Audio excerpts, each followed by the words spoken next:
दोस्तों वैसे तो कहा जाता है कि भगवान की पूजा के लिए सही समय से ज्यादा जरूरी होता है आपके मन में उनके लिए सही भाव का होना। पर कुछ ऐसे मौके होते हैं जिसमें समय का खास ध्यान दिया जाता है, जैसे शादी विवाह, गृह प्रवेश, मुंडन संस्कार आदि। कहा जाता है कि सारे शुभ काम कभी भी राहु काल में नहीं करने चाहिए। आप में से कई लोगों ने बात सुनी भी होगी, पर क्या कभी सोचा है कि आपने ऐसा क्यों कहा जाता है? आखिर क्या होता है राहु काल में पूजन हवन करने से? दरअसल राहु काल का स्वामी राहु ग्रह है, जो कि अशुभ फल देने वाला होता है, क्योंकि इसकी उत्पत्ति एक राक्षस से हुई थी।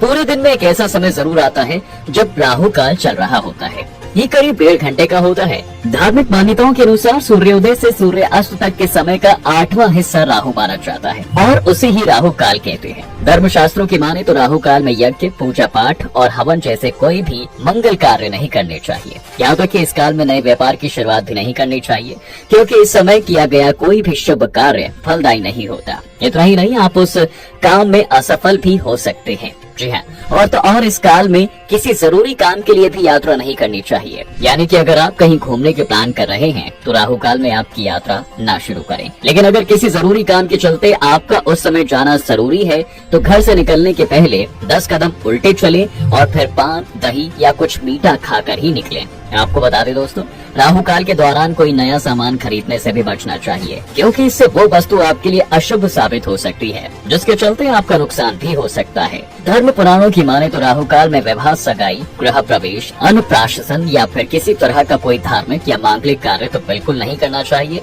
लेकिन अगर आपको वो काम बहुत ज्यादा जरूरी है तो उसकी पूजा शुरू करने से पहले हनुमान चालीसा का पाठ जरूर कर लें। फिर इसके बाद पंचामृत पीकर अपने कार्य का शुभारंभ कर सकते हैं, ताकि आप पर आने वाले संकट को हनुमान जी संभाल लें। इसके साथ ही इस दौरान आपको कोई नया वाहन, घर, आभूषण, टेलीविजन, कंप्यूटर या कोई नई महंगी वस्तु खरीदने से भी बचना चाहिए।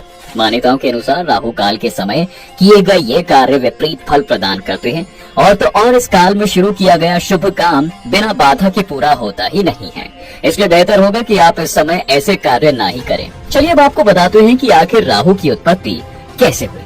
दोस्तों, स्कंद पुराण के अवंती खंड में वर्णित एक कथा के अनुसार जब समुद्र मंथन से अमृत निकला तो उसे बांटने का काम महाकाल वन में हुआ था, जहां अमृत बांटने के लिए भगवान विष्णु को मोहिनी रूप में आना पड़ा। इसके बाद एक और सभी देवता लाइन लगाकर खड़े हो गए और दूसरी ओर सारे राक्षस। अब जैसे कि तय किया गया था कि पहले अमृत देवताओं को पिलाया जाएगा, मोहिनी ने ठीक वैसा ही किया। भगवान श्री हरि विष्णु मोहिनी रूप देखकर देवताओं को अमृत पान करा ही रहे थे कि तभी एक स्वर भानु नाम का राक्षस देवताओं का रूप धारण करके उनकी लाइन में लग जाता है। जब मोहिनी उसे अमृत पिलाने के लिए आगे बढ़ी तो एक देवता ने उसे पहचान लिया और कहा, ये देव नहीं असुर है। असुरों ने एक बार फिर हमारे साथ छल किया है। ये बात जब सबके सामने आई तो अमृत की कुछ बूंदे स्वर भानु ग्रहण कर चुका था, लेकिन सच सामने आते ही विष्णु जी इतना क्रोधित हो गए कि उन्होंने अपना सुदर्शन चक्र उस पर छोड़ दिया, जिसके चलते स्वर भानु का सिर अलग हो गया और धड़ अलग। पर अमृत ग्रहण करने की वजह से उसका शरीर अलग होने के बावजूद भी जीवित रहा, जिसके बाद राक्षस के सिर वाला हिस्सा राहु कहलाया और धड़ वाला केतु। हमारे शास्त्रों में इन्हें छाया ग्रह कहा जाता है। बता दें कि जब स्वर भानु का शरीर कटा तो उसके खून की कुछ बूंदें धरती पर भी गिरी थी। मान्यताओं के अनुसार इन्हीं से लहसुन और प्याज की उत्पत्ति हुई है। कहते हैं यही कारण है कि लहसुन और प्याज से तीखी गंध आती है और इसी वजह से हमारे शास्त्रों में इसका सेवन करना अधर्म बताया गया है।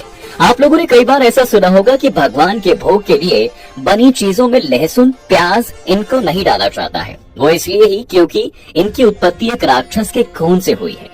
वहीं कुछ लोगों का ये भी मानना है दोस्तों कि राहु केतु ने अमृत की कुछ बूंदें ग्रहण कर ली थी, इसलिए उसमें रोगों की लड़ने की क्षमता पाई जाती है। जी हाँ, यानी कि शारीरिक बीमारियों के लिए ये संजीवनी बूटी का काम करते हैं। तो फिलहाल दोस्तों आज के वीडियो में इतना ही। आपको ये कैसी लगी जरूर बताएं और साथ ही वीडियो से जुड़े सवाल हमें कमेंट करके पूछना ना भूलें।